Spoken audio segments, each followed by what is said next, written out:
Gravação iniciada. Boa tarde para quem tá aqui ao vivo. Bom dia, boa tarde, boa noite aí para você que tá assistindo na gravação. Hoje, dia 31 de maio, tá bom?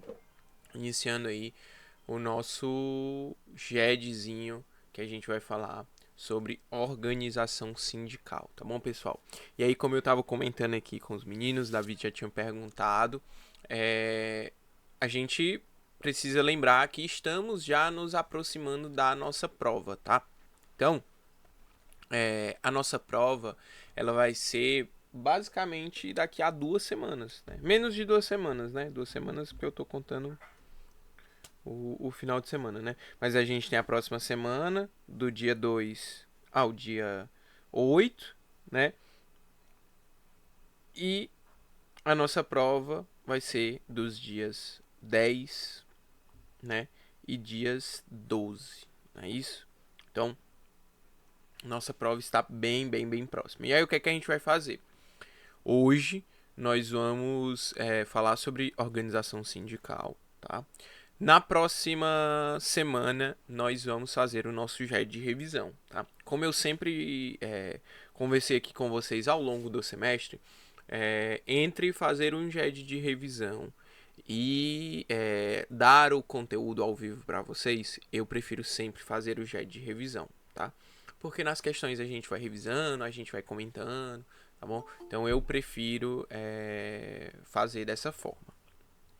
E aí, claro, vocês vão receber os conteúdos, né, que vão ser abordados, tá bom? Não se preocupem, porque eu vou estar postando.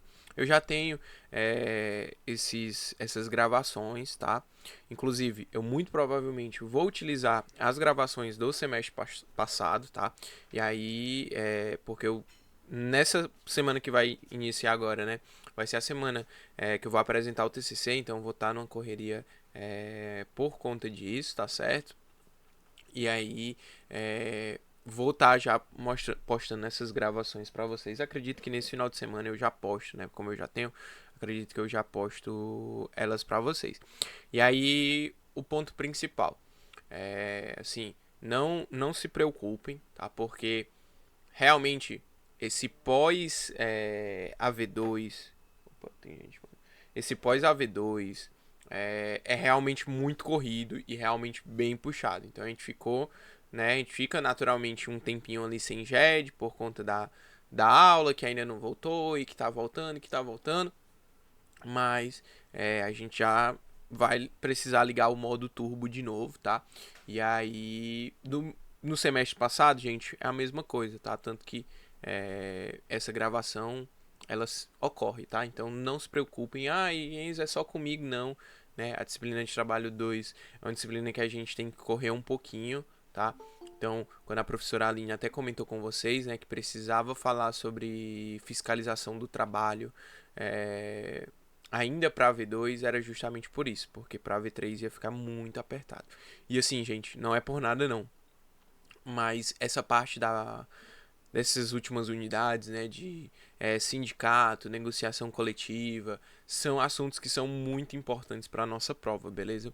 Então, é um assunto que é geralmente recorrente, um assunto aí que geralmente sempre é cobrado, tá? Então, não deixem a peteca cair, não negligencie, tá? Porque tá no final do semestre, porque tá nas últimas unidades, mas é uma unidade extremamente importante, tá? Beleza?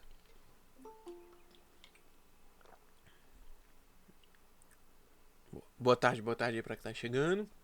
Então a gente vai iniciar, tá? Como eu disse, próxima semana a gente já faz o nosso jet de revisão. E aí, como eu sempre faço com vocês, é, nos jets de revisão, a gente privilegia sempre abarcar o maior número de questões, mas é claro, né, que eu no jet de revisão da próxima semana vou buscar colocar mais questões sobre organização sindical, sobre negociação coletiva, que foram questões que a gente não resolveu ainda, beleza?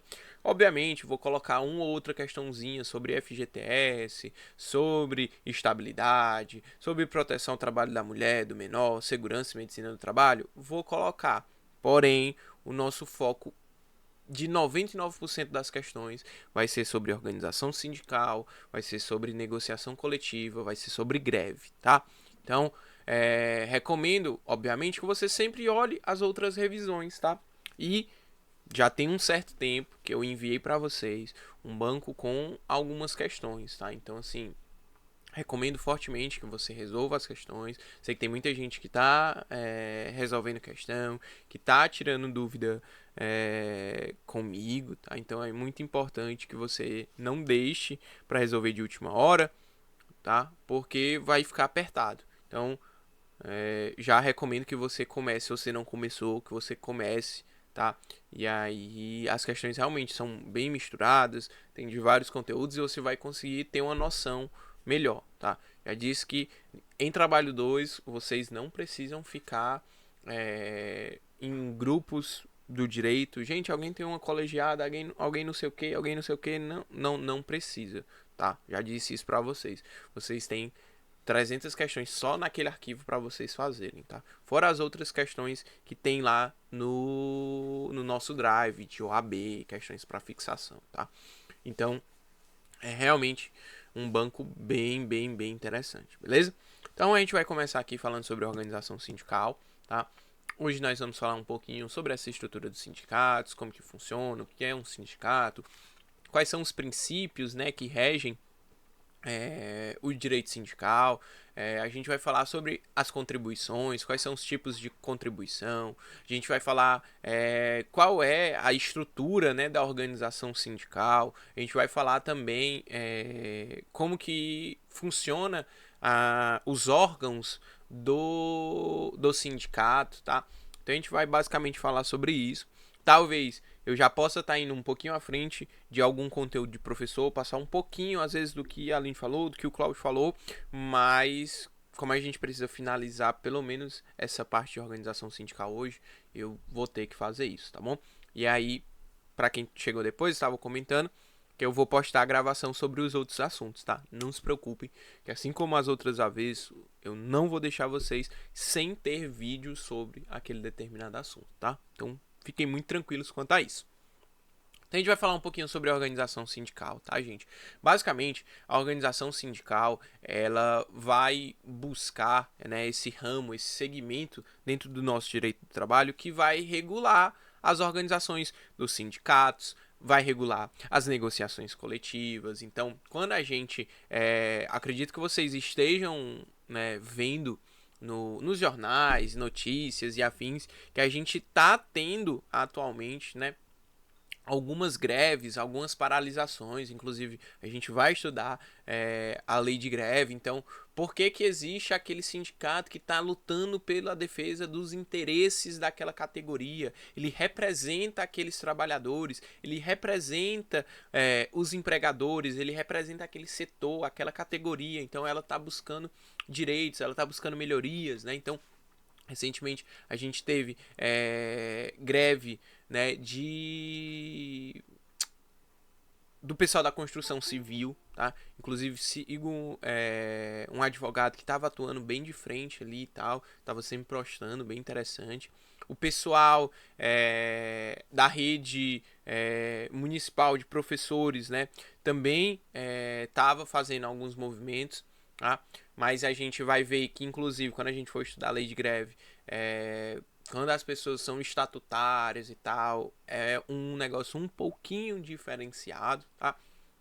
Mas basicamente, o direito sindical ele vai regular todas essas relações, tá? Então, quem é que pode fazer greve, como que pode fazer greve, quem é que pode negociar, como que pode negociar, o que pode ser negociado, pode melhorar isso, pode diminuir aquilo, se diminuir, vai ter alguma garantia, como que funciona, quem é que pode fazer isso. Lembrem, né, que a gente estudou lá no começo do nosso semestre o dirigente sindical, né, uma figura muito importante para isso, que é aquela pessoa que vai atuar diretamente na defesa dos interesses daquela categoria, tá? Então, basicamente, né, a organização sindical, o direito sindical vai abordar esses mais diversos assuntos, tá? E aí, a gente já traz aqui alguns princípios do direito coletivo, tá? Primeiro princípio é a liberdade sindical, tá bom? Ela se divide em duas, pessoal. A liberdade sindical individual e a liberdade sindical coletiva, tá? A liberdade sindical individual é você, como pessoa, se você quiser formar, criar, aderir, se filiar, participar ou não de um sindicato, você pode. Você é livre para escolher se você quer participar ou não de um sindicato, se você quer ser o dirigente ou não, se você quer se filiar ou não, se você quer contribuir ou não, se você quer participar ou não. Você não é obrigado, tá? Então, a Constituição prevê isso, tá? No artigo 8º da Constituição. Gente, o artigo 8º da Constituição é um artigo, assim, importantíssimo pra gente aqui, tá? Vai dizer, ó, é livre a associação profissional sindical, observado o seguinte. O inciso que a gente está tratando agora aqui é o 5. Ninguém será obrigado a filiar-se ou manter-se filiado ao sindicato. Você é livre, tá? Então, desejo me sindicalizar agora, quero me filiar ao sindicato, quero contribuir, posso? Pode, sem nenhum problema. Passou 2 meses, vixe, não quero mais não, acho que não é isso aqui mesmo que eu pensava e tal. Você pode sair, você não é obrigado a se manter filiado, tá? E a gente tem também a liberdade coletiva, tá? A liberdade sindical coletiva. O que é isso que ela diz?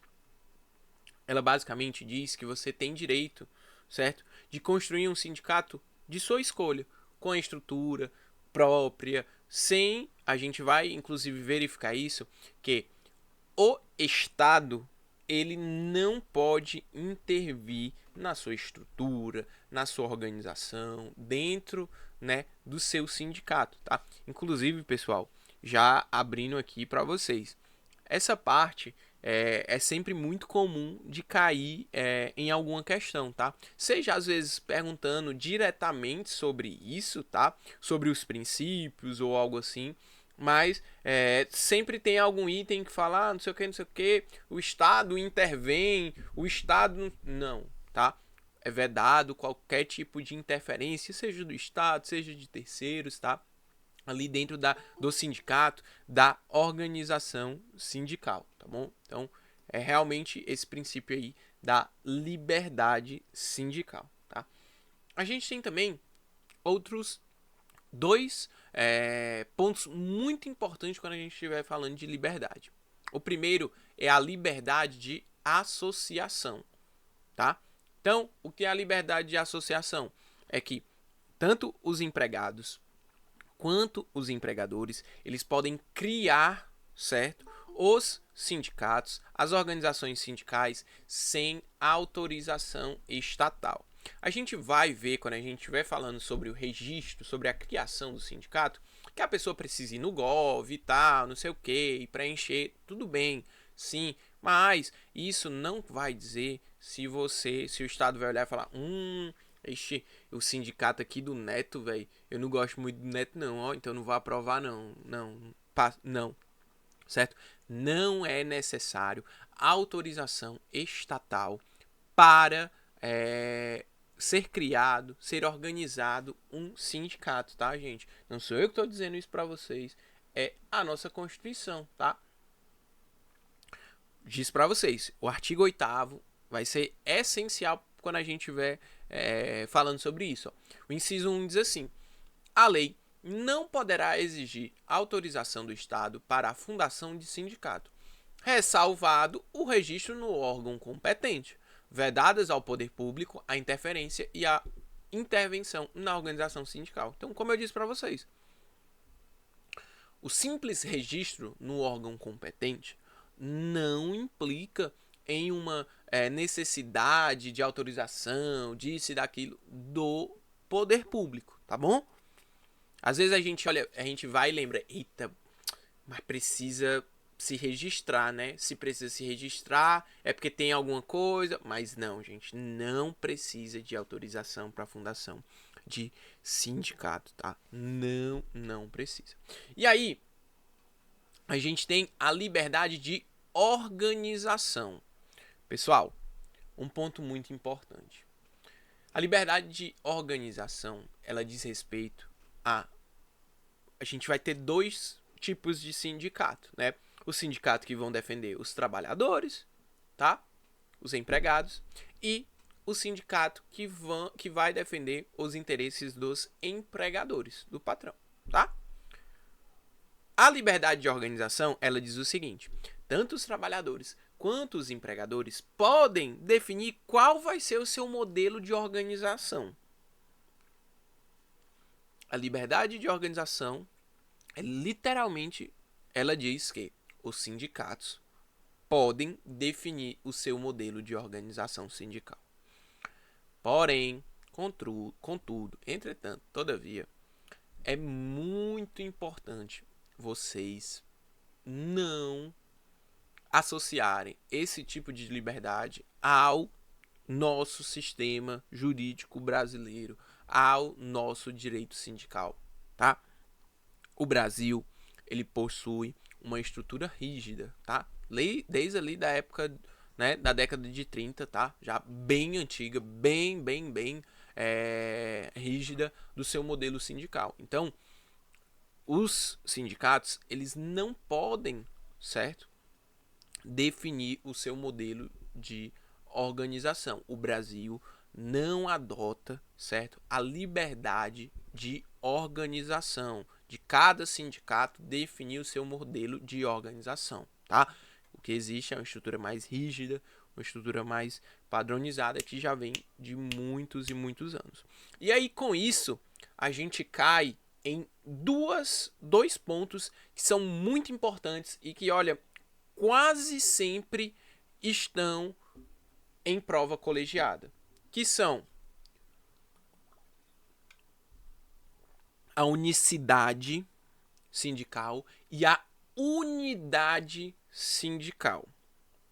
São duas restrições a essa liberdade de organização, tá? Unicidade sindical e unidade sindical.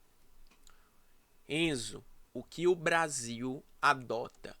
Unicidade. Unicidade sindical. E aí eu vou te dizer o porquê. E aí você não vai esquecer. E se cair na sua prova, você vai marcar unicidade sindical. Por quê? A unicidade sindical diz que só vai ter, certo? Uma única entidade sindical representativa naquela base física, tá? Por imposição do Estado.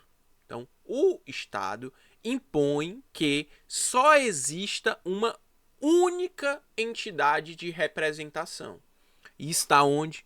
Lá no artigo 8º, no inciso 2 da nossa Constituição.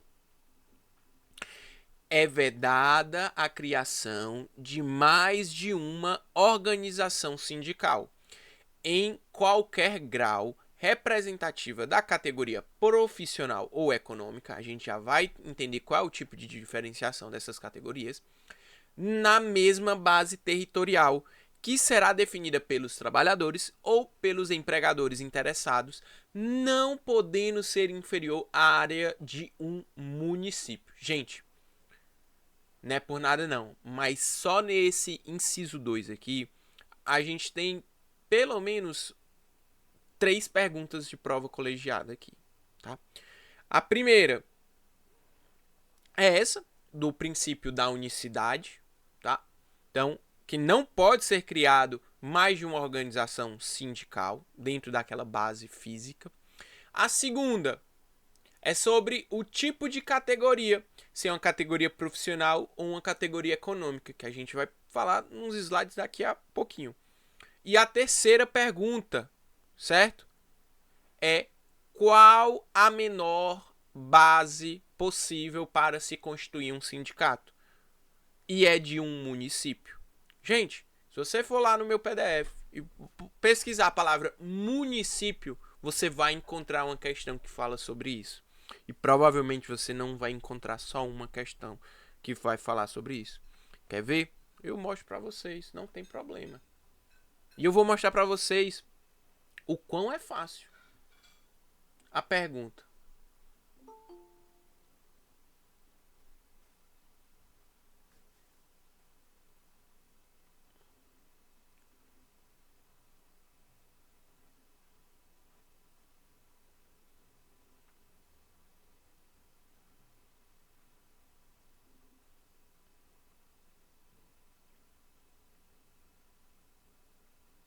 Aqui no banco de questões.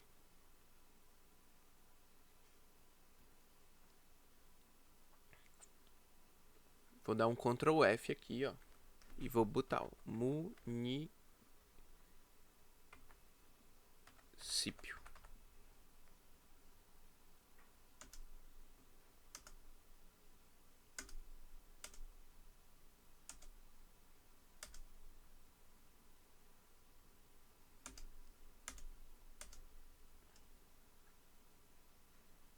Ó o tanto de questão que fala sobre isso.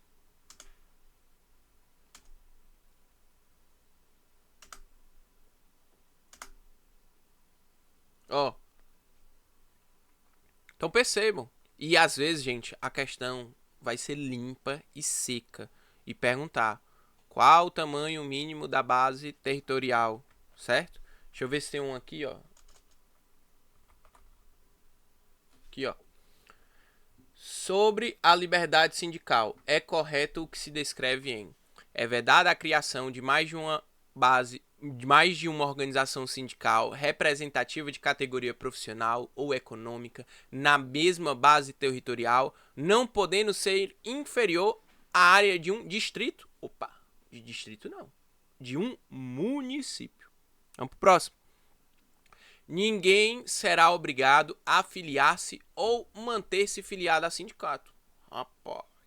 Rapaz, essa a gente já viu que tá correta, né? O C. Não é obrigatória a participação dos sindicatos nas negociações coletivas de trabalho. A gente vai ver isso daqui a pouquinho. E D. O aposentado filiado não tem direito a votar e ser votado nas organizações sindicais. A gente vai ver isso. Então, perceba. Com simples, você lembrou que não pode ser inferior a um município. Você já matou a questão. Porque é bonita, né? Esse item é bonito.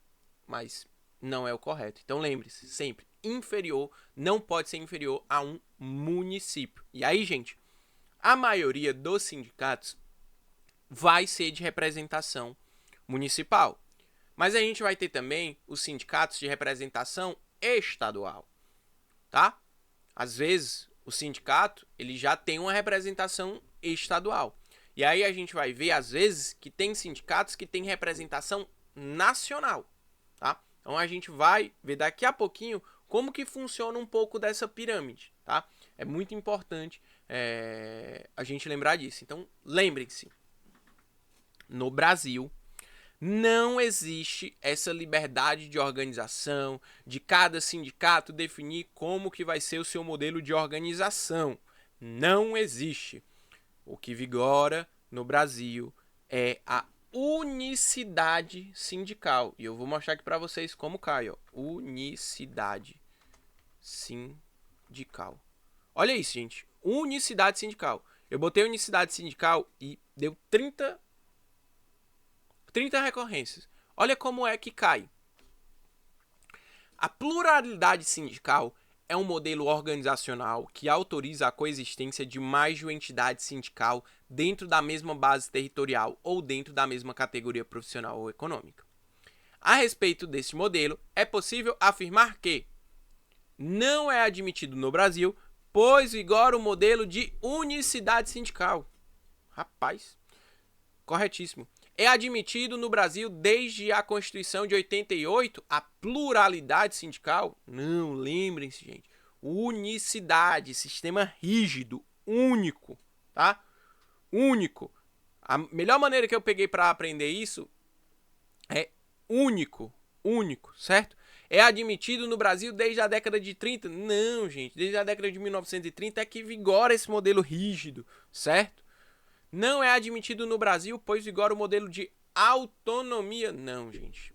Infelizmente, não. E às vezes, pessoal, eu vou passar aqui, ó, pra gente ver. Às vezes a questão é pura e simples unicidade. Ó. Aqui, ó. Pura e simplesmente.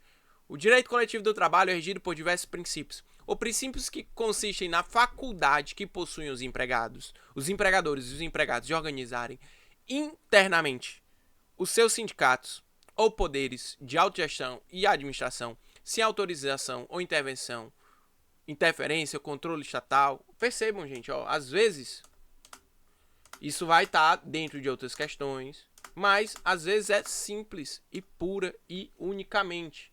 Então lembrem-se, o Brasil adota o modelo de unicidade sindical.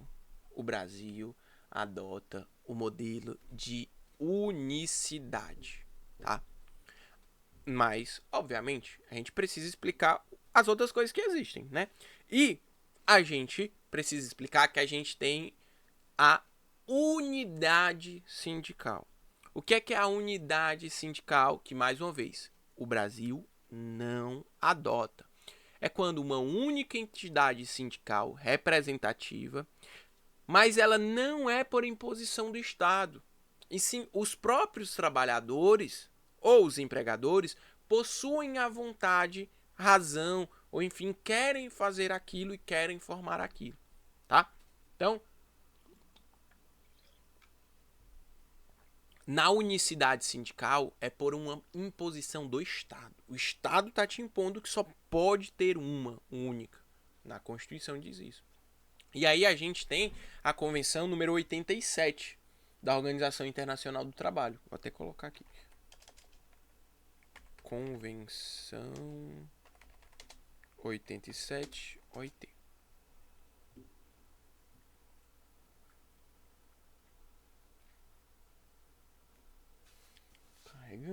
Carregando. Deixa eu ver aqui de uma maneira aqui.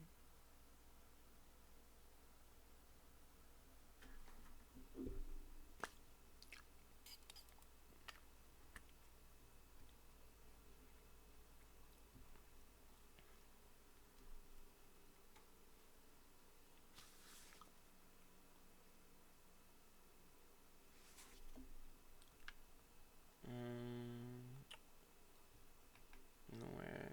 Eu não quero ela toda exatamente, não.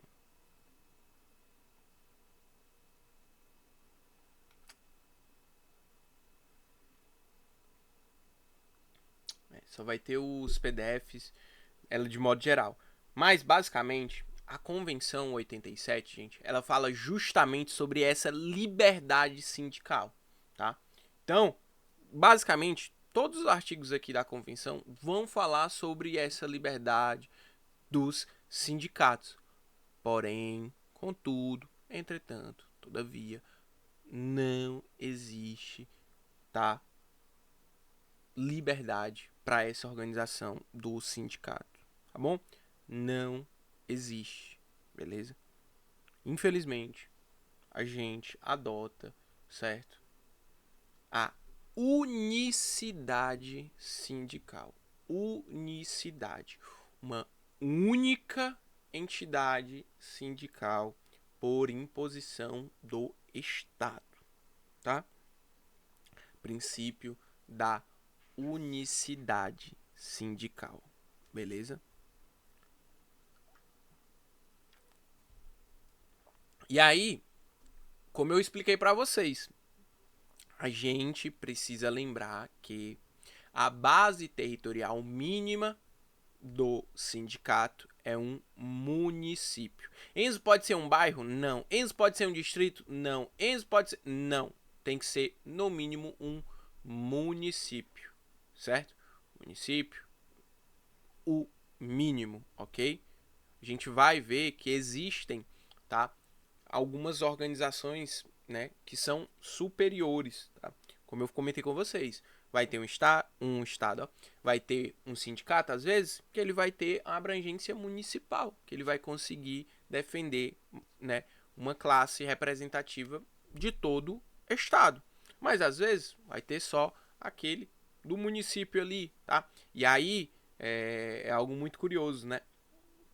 Que às vezes tem sindicatos representativos, né, bem específicos. Sei lá, tipo, sindicato dos fabricantes de chinela de couro do município de Canindé, entendeu?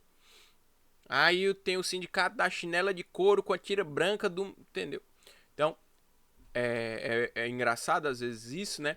Mas porque só pode um sindicato que defenda os interesses daquela categoria, tá? Então, se já tem, por exemplo, um sindicato dos professores do município de Fortaleza, eu não vou poder criar outro sindicato dos professores do município de Fortaleza, tá bom? Então, a base territorial mínima é de um município, tá? Lembrem-se.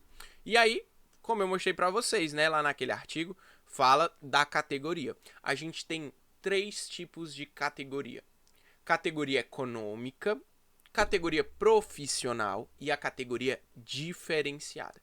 Gente, categoria econômica são os empregadores. Lembrem-se, econômica, patrão, empresa, empregadores.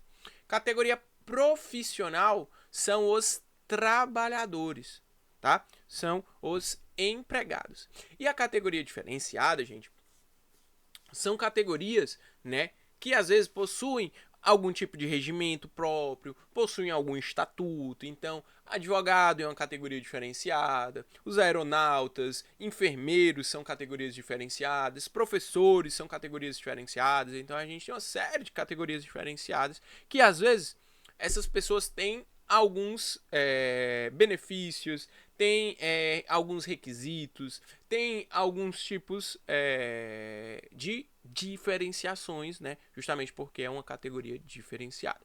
Tá? Então, assim como o que eu mostrei para vocês da base territorial, do município e tal, às vezes tem questão, gente, que procura saber exatamente isso. Tá? Então, ela vai dizer que o sindicato tal, representa os empregados daquela região, daquele município, daquele estado. E aí ela vai falar, a pergunta vai ser: isso aqui é representado por qual categoria? É a categoria econômica? É a categoria profissional? É a categoria diferenciada? Vou mostrar aqui para vocês, ó.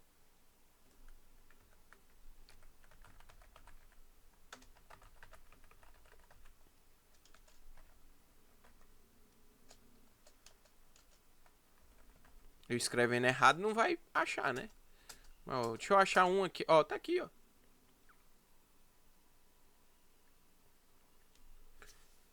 Conforme normas sobre organização sindical contida na CLT, a solidariedade e interesses econômicos dos que empreendem atividades idênticas, similares ou conexas constitui o vínculo social básico que se denomina. Aí você fala, meu Deus do céu, o que é isso? Aí você vai ler de novo. Aí você lê e fala: a solidariedade de interesses econômicos que empreendem em atividades idênticas. Ora, quem empreende é quem? Digam aí pra mim, é o empregador ou é o empregado que empreende? Me digam aí, vocês estão afiados. É os? É os empregadores. Então, se são os empregadores, é a categoria econômica, certo? Gente, às vezes a gente olha e fala: meu Deus do céu, nem lembro mais o que é isso, nem lembro o que é categoria, o que é, não sei o que. Então lembrem-se: vai ter categoria econômica, empregadores, os patrões, os empresários, galera. Essa galera, justamente, eles têm interesses econômicos parecidos, idênticos, conexos, similares, enfim. A gente vai ter categoria profissional, certo? Que são os trabalhadores. tá? E a gente tem a categoria diferenciada também, tá? Vou mostrar para vocês aqui na CLT.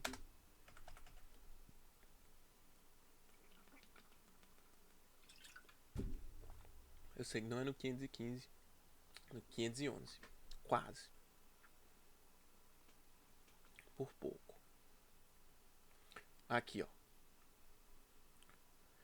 É lícita a associação para fins de estudo, defesa e coordenação de seus interesses econômicos ou profissionais, de todos os que, como empregadores, empregados ou agentes trabalhadores autônomos ou profissionais liberais exerçam, respectivamente, a mesma atividade ou profissão ou atividades ou profissões similares ou conexas. Olha aqui, ó. A solidariedade de interesses econômicos que empreendem atividades idênticas, similares ou conexas constitui o vínculo social básico que se denomina categoria econômica. O segundo, ó, a similitude de condições de vida oriunda da profissão ou do trabalho comum em situação de emprego na mesma atividade econômica ou em atividades econômicas similares compõe a expressão social elementar compreendida como categoria profissional. Então, gente, quando a gente estiver falando de categoria profissional, o enunciado vai dizer que aquelas pessoas possuem um trabalho comum, trabalham, certo? Possuem emprego na mesma atividade econômica ou atividade econômica similar. Então, falou que as pessoas trabalham em comum, que elas trabalham na mesma atividade econômica, categoria profissional. E a categoria diferenciada, categoria profissional diferenciada é aquela que se forma de empregados que exercem funções ou profissões diferenciadas por força de estatuto profissional especial ou em consequência de condições de vida singulares. Tá? Então, a categoria diferenciada, eles possuem, às vezes, regimentos próprios, um estatuto, né? Ou, pelas suas próprias condições, eles necessitam, certo? Dessa atenção especial, vamos dizer assim, não apenas a regulamentação geral, tá?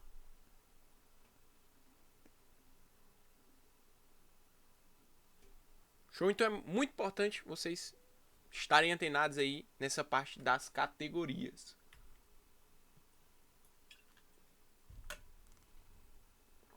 E aí, a gente vai falar agora sobre a liberdade de administração, pessoal. Minhas costas estão coçando. O sindicato, tá bom?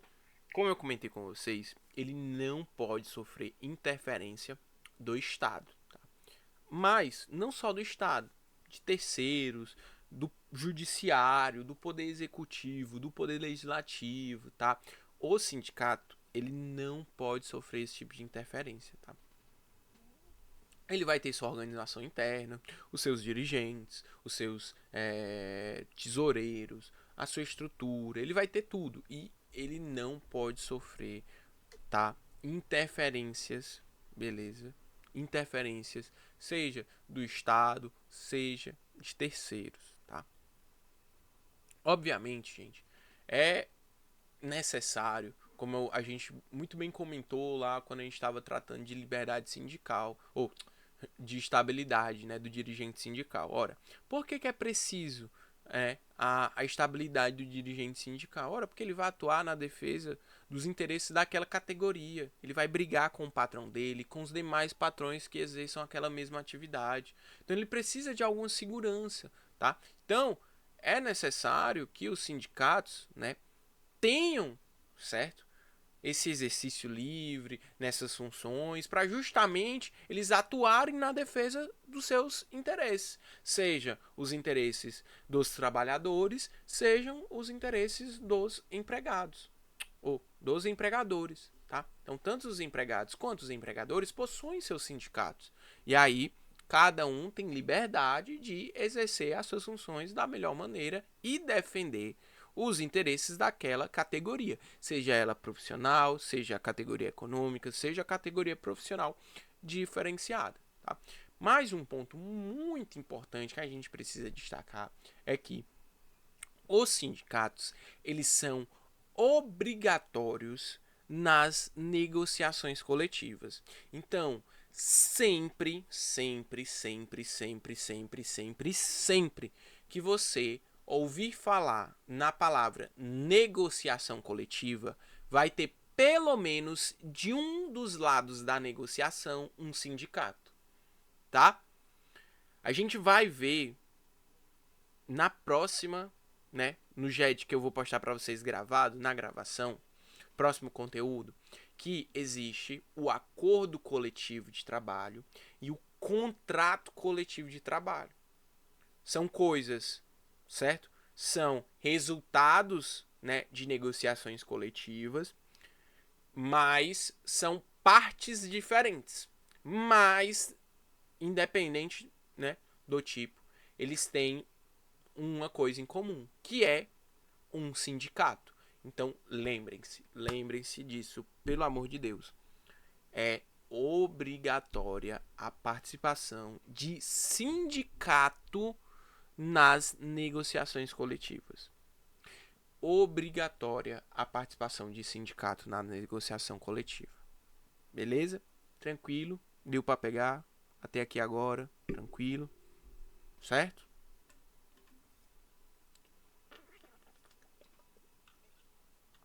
Estamos um pouco mais da metade, viu?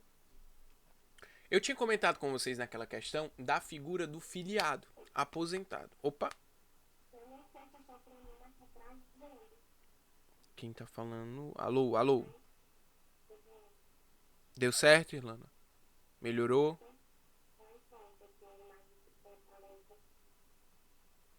Tá travando aí pra vocês também, gente? Me digam aqui no chat.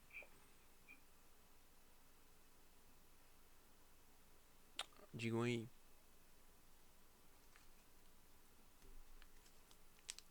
Tá normal, tá normal. Ok, então deve ser a dela. Qualquer coisa, Irlanda, fica à vontade aí pra falar, pra perguntar. Tá bom? Naquela questão, gente, tava lá a figura do filiado aposentado, né? Gente, o filiado aposentado, ele é muito autoexplicativo, tá? É uma pessoa que está filiada àquele sindicato, mas ela já está aposentada, né? Ela já não está mais exercendo ali suas atividades, né, na labuta diária, tá? E aí, a Constituição, ela, certo? No seu inciso 7, tá bom? No artigo 8º, inciso 7, deu esse direito tanto dos filiados aposentados votarem, quanto a possibilidade deles serem votados nas organizações sindicais, tá? Vamos dar uma olhadinha lá no que diz o inciso 7.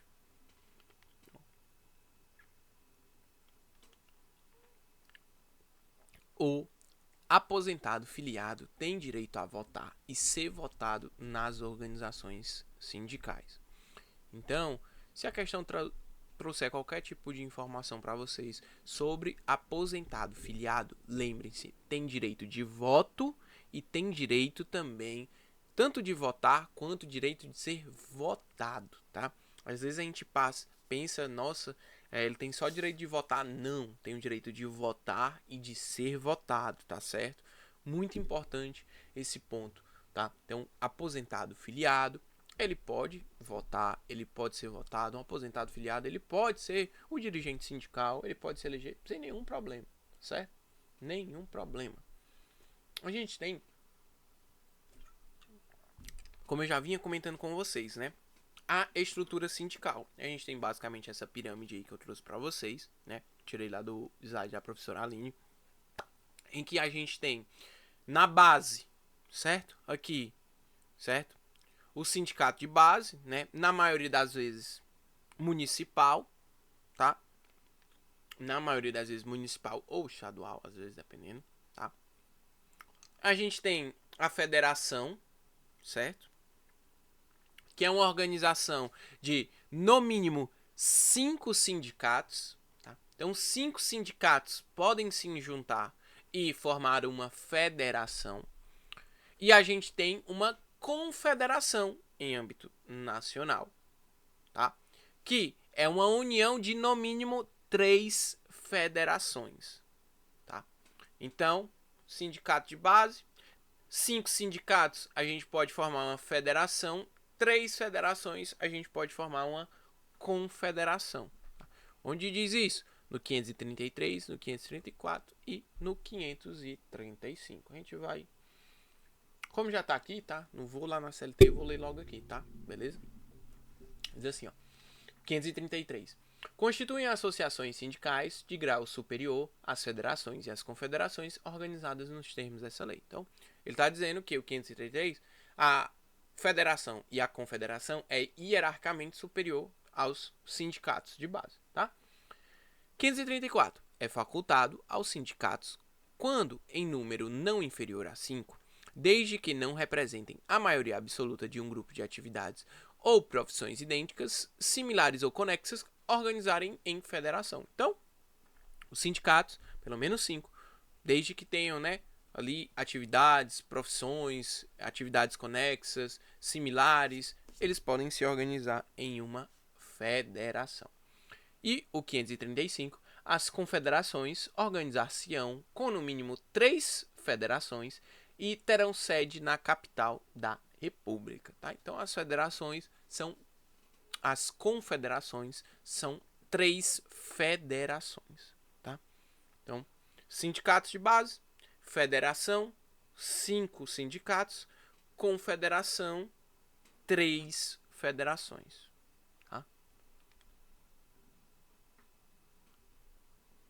Nós temos também a figura das centrais sindicais. Percebam, em algum momento aqui na estrutura sindical, tem falando sobre central sindical? Não, não tem falando, né? Portanto, pessoal, um ponto mais importante que vocês precisam lembrar das centrais sindicais é que elas não são entidades sindicais. Tá certo? Central sindical não é uma entidade sindical. E central sindical não pode participar de negociação coletiva. Lembram? É obrigatório a presença de um sindicato na negociação coletiva. Central sindical não é sindicato, não é entidade sindical, não pode participar de negociação coletiva, tá certo? E aí, Enzo, mas para que raios existem então as centrais sindicais? Bom, pessoal, centrais sindicais geralmente sempre tem, tá? Sempre tem alguma questão assim, beleza? Rafael colocou aí, né, prevejo pegadinhas, mas às vezes tem justamente uma questão falando sobre isso. Ah, central sindical negociou, tá? Central sindical não participa de negociação coletiva. Central sindical, gente, ela serve para coordenar, para fazer uma ponte entre os sindicatos e a federação, entre as federações e as confederações. Central sindical serve para organizar os protestos, organizar as reivindicações, participar de reuniões, de pautas, de eventos, de não sei o que, de coordenar essa representação, tá bom? Mas, numa negociação coletiva, não vai estar uma central sindical, vai estar um sindicato, certo? Seja o sindicato negociando diretamente com a empresa ou o sindicato com o sindicato, mas vai estar o sindicato, tá bom? Então, é uma pergunta que às vezes cai, tá? Como eu tinha comentado com vocês, é necessário um registro, tá? Então, o artigo 8º, inciso 1 diz isso, que é necessário o registro, certo? No órgão. Porém, contudo, entretanto, todavia, esse registro não diz que o Estado está autorizando. É apenas uma formalidade, tá? Apenas uma formalidade. Então, nos artigos 515 a 521, lá da CLT, que vão falar sobre essa parte de registro, tal, vocês percebam aqui as revogações, ó. Não tem que ter, certo? Então, não tem que ter qualquer certo? Autorização. Autorização. É necessário o registro, porém, não é necessário a autorização, tá? O temido, polêmico assunto da contribuição sindical. Pessoal, acredito que, né, os professores já devem ter falado, vocês tiveram a palestra, né, lá sobre sindicato também, né, com um sindicalista, que a contribuição sindical é um valor, certo? Que é repassado aos sindicatos, que é de suma importância. Antes, essa contribuição ela era obrigatória, tá certo?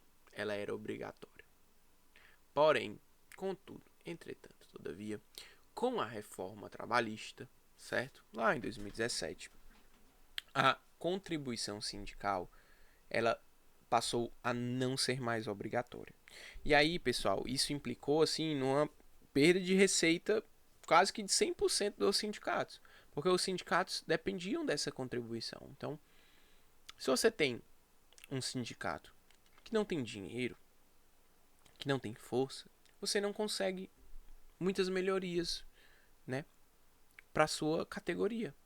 Mas também um sindicato que todo mundo contribui, que é muito rico e que tem muita força, não necessariamente vai implicar em muitas melhorias, mas as chances de terem melhorias são um pouco maiores, né? Então, a partir de agora, né, desde 2017, a contribuição sindical ela precisa ser autorizada prévia e expressamente. Tá? O 579 da CLT diz isso. Tá?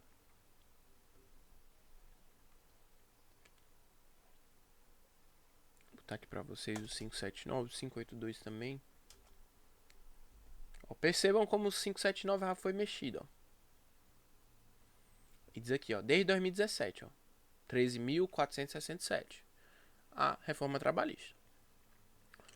O desconto da contribuição sindical está condicionado à autorização prévia e expressa dos que participarem de uma determinada categoria econômica ou profissional, ou de uma profissão liberal em favor de seu sindicato representativo, da mesma categoria ou profissão, ou inexistindo este na conformidade do disposto do artigo 591.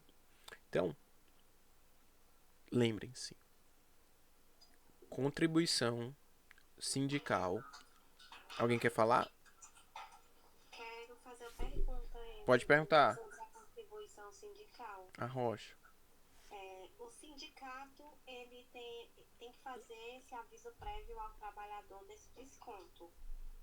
E o trabalhador ele tem a livre expressão de chegar para tirar e não pagar o desconto. Mas se o trabalhador não vai apelar, ele pode descontar todo mês. Boa. Existem alguns tipos de contribuição, certo?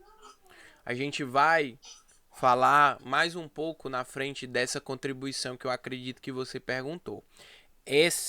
O sindicato só pode descontar se você autorizar. Só se você autorizar é que o sindicato vai poder descontar. Existe, a gente vai falar dela daqui a pouquinho, uma contribuição que você tem que se opor a ela. Então você tem que falar, sindicato, opa, eu não quero, eu me oponho, certo, a essa contribuição. Porém, a contribuição sindical aqui, o sindicato tem que lhe perguntar, Ilana, você quer contribuir? Você deseja contribuir? Sim, assine aqui que você quer que seja descontado do seu salário, um dia trabalhado, tal. Entendeu? Mas assim, se o trabalhador, se eu me mantenho inerte, aí ele pode descontar. A contribuição sindical não. Porque a contribuição sindical você tem que autorizar. Eu vou já chegar nessa que tu tá perguntando. Nessa, o empregado tem que se opor, e aí, se ele não se opor, o sindicato vai descontar. Viu? Tá certo, vou aguardar os próximos. Já falo dela.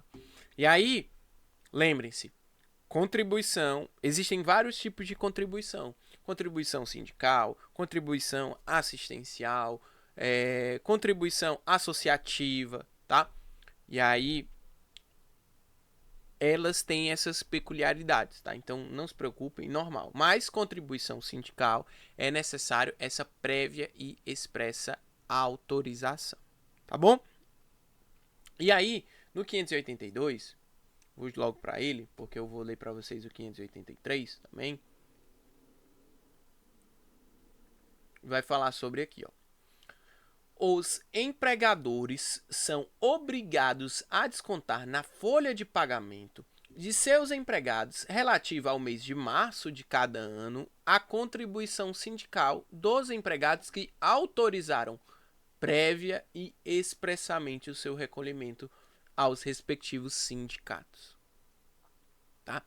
Então, no mês de março de cada ano, se você autorizar prévia e expressamente a sua contribuição sindical, tá? Você vai ser descontado, tá?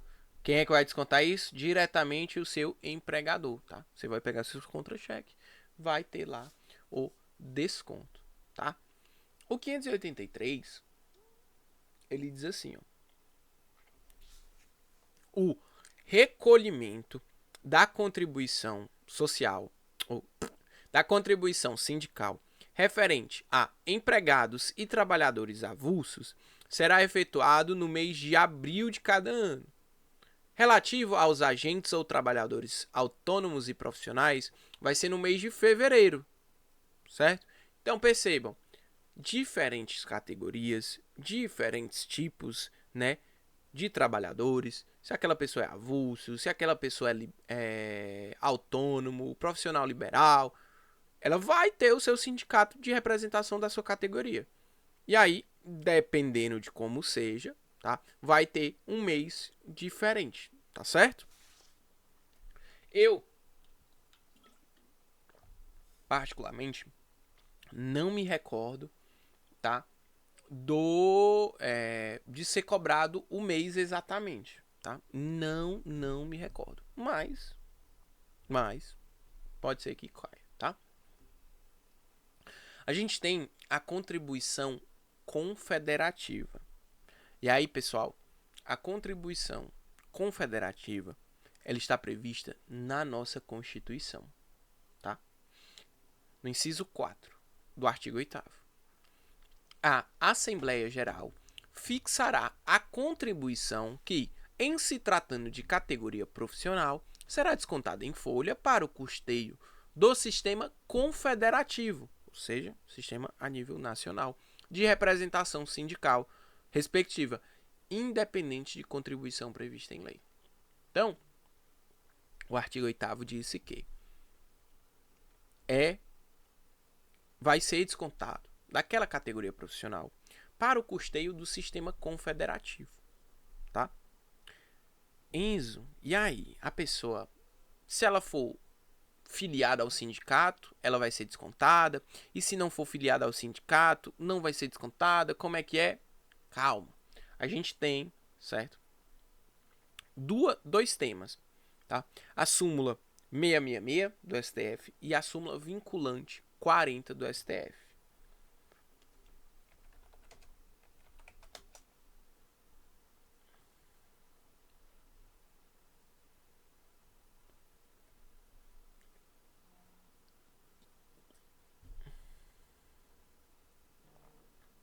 Vamos ver aqui a 666, ó. 666. 666. A contribuição confederativa de que trata o artigo 8º, inciso 4 da Constituição, só é exigível aos filiados ao sindicato respectivo. E aí, essa súmula foi convertida em uma súmula vinculante.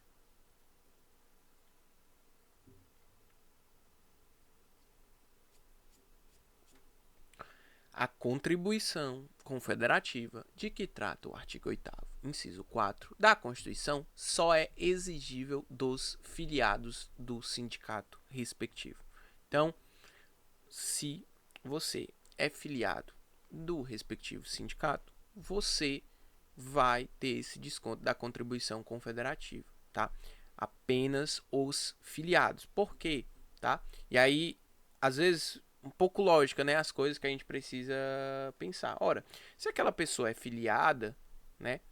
Ela tá querendo de alguma forma ajudar, tá querendo de alguma forma participar, e aí tem, né, essa possibilidade de exigir apenas, única e exclusivamente, a contribuição confederativa dos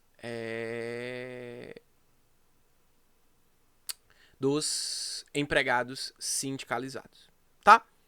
E aí, a contribuição que a Irlanda estava perguntando era a contribuição assistencial. É essa aí, ó. Gente, a contribuição assistencial, ela foi, né, basicamente criada um mecanismo, né, para ver se tentava, né, a gente conseguir reverter talvez essa situação ou algo assim, mas o seu recolhimento, certo? Ele é aprovado por meio da convenção ou do acordo coletivo da sua categoria, tá? Então, pode ser criado, né, por meio de convenção ou acordo coletivo. Porém, contudo, entretanto, todavia, após muitas discussões sobre isso, após alguns anos valendo algumas teses contrárias, o STF fixou o tema de repercussão geral 935, tá?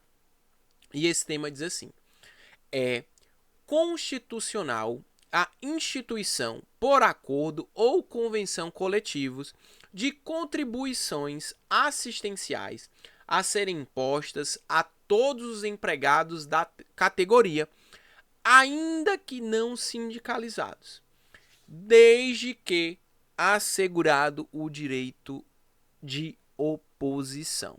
Então, era essa aqui que eu acredito que a Irlanda estava perguntando. Então, o seu sindicato, ele pode negociar, seja por meio da convenção ou do acordo coletivo, que vai ser, certo, necessário a contribuição assistencial. Só que você pode se opor. Se você não se opõe, à contribuição assistencial, você vai ser descontado, tá? Você tem que se opor. Então você tem que falar: opa, não, eu não quero ser descontado. Calma, stop, pare. Se você não fala, o sindicato vai descontar. É diferente, certo? Diferente da contribuição sindical, que você tem que autorizar.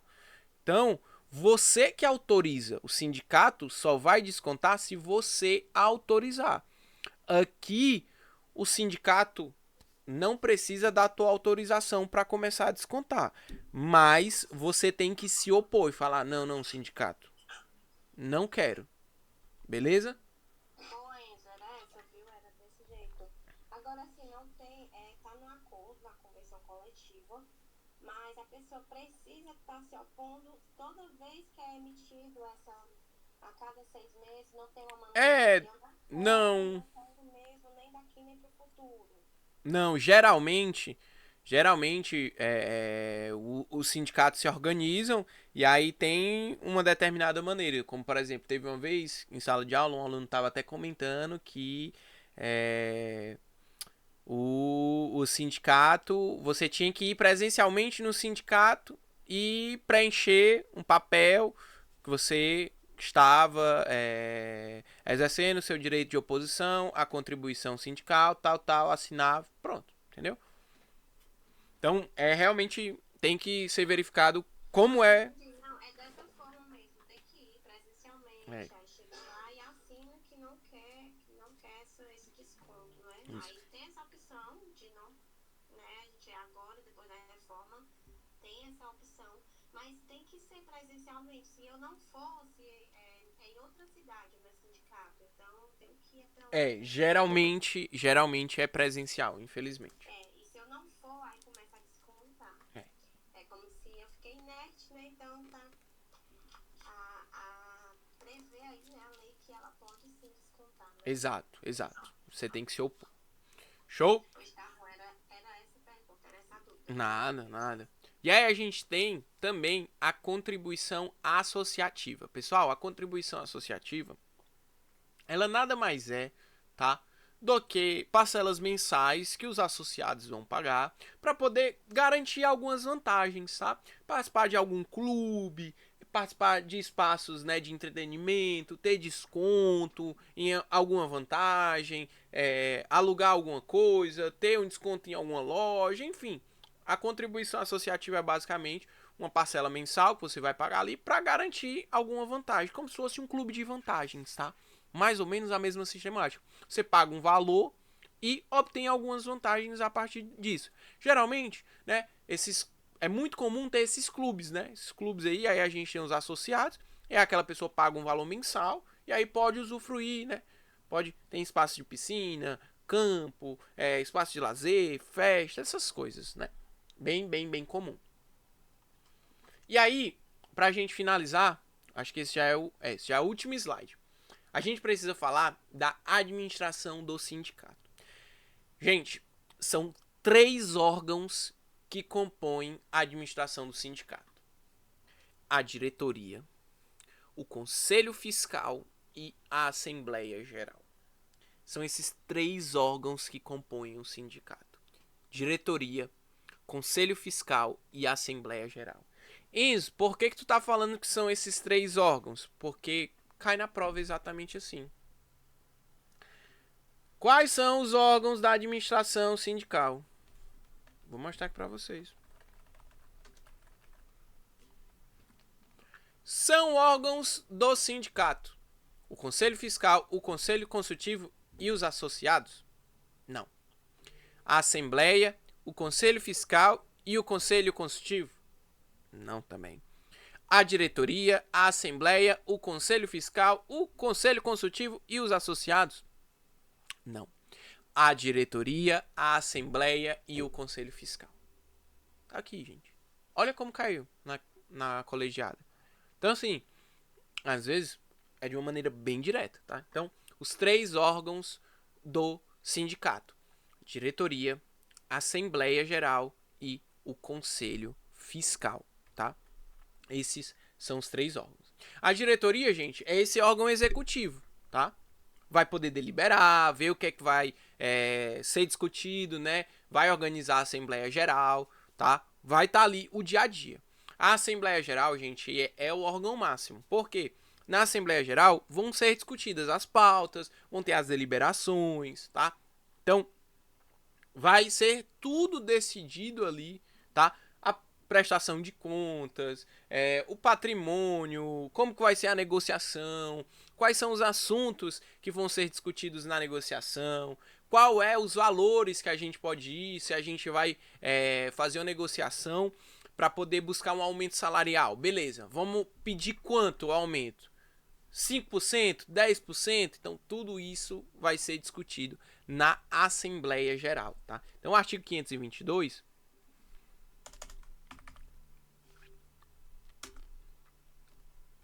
fala exatamente isso, ó. A administração do sindicato deverá ser exercida por uma diretoria constituída de no máximo 7 e no mínimo 3 membros e um conselho fiscal composto por 3 membros eleitos pelo órgão da Assembleia Geral. Certo? Obviamente, gente, o conselho fiscal ele vai cuidar da parte, né, da gestão financeira, vai, né, cuidar dessa parte da gestão do faz-me rir do sindicato. E a gente tem também a figura dos delegados sindicais, tá bom?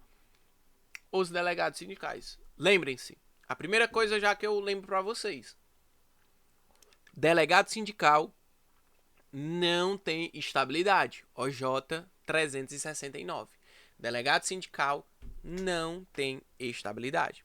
E aí, pessoal, os delegados sindicais são trabalhadores, certo? Que vão estar ali representando, atuando, mas não são aqueles que vão estar atuando diretamente na defesa dos interesses. Lembrem-se, quem tem estabilidade é quem atua diretamente na defesa dos interesses. Os delegados sindicais, eles não possuem estabilidade, tá? Então, é uma questão aí que pode cair também, tanto, né, mais lá puxando para a parte de estabilidade, quanto mais puxando aqui para a parte de organização sindical. Os delegados sindicais, eles não possuem estabilidade. Beleza? Tranquilo? Deu para pegar? De boa? Tranquilo, né? Vou agora aqui passar a lista de frequência para vocês, tá? Só um minutinho.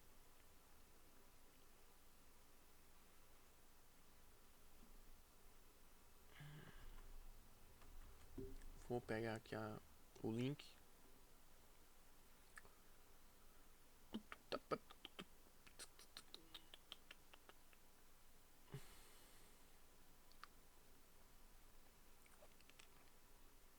Deu pra pegar, de boa, show, tranquilo.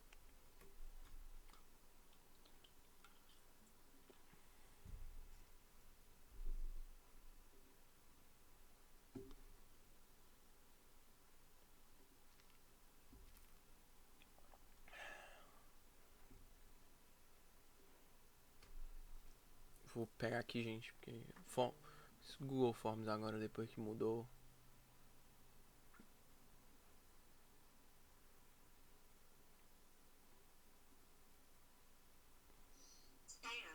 Oi. Boa tarde. Boa. Eu vi que você está cheio de coisa para fazer aí, vai apresentar seu TCC, de antemão, boa sorte. Obrigado. Mas eu falei com o Cláudio sobre um material que ele ficou de me enviar. Ele disse que ia passar para você. Eu estou só repassando o recado que pode ele ter esquecido, mas faz esse favor para mim. Faço sim. Um tempinho. A Sebastiana cobrou um material que você ficou de enviar. É de processo do trabalho. E aí eu dei a dica dele enviar para você para colocar no Drive, que você já tem um Drive compartilhado com a gente e que ficaria muito fácil de pegar esse material para estudar. Boa, já vou hoje mesmo. Assim que terminar aqui eu já. Pronto, eu pretendo fazer minha OAB em trabalho, sabe? Tem melhor não. Eu tô captando meu cuidado de conteúdo assim para aproveitar as férias. Com certeza. Se possível, eu agradeço muito, tá? Pode deixar, viu? Pode deixar que eu vou falar com ele, tá bom? Beleza, obrigada. Por nada, valeu demais, pessoal. Muito obrigado. Vou encerrando aqui a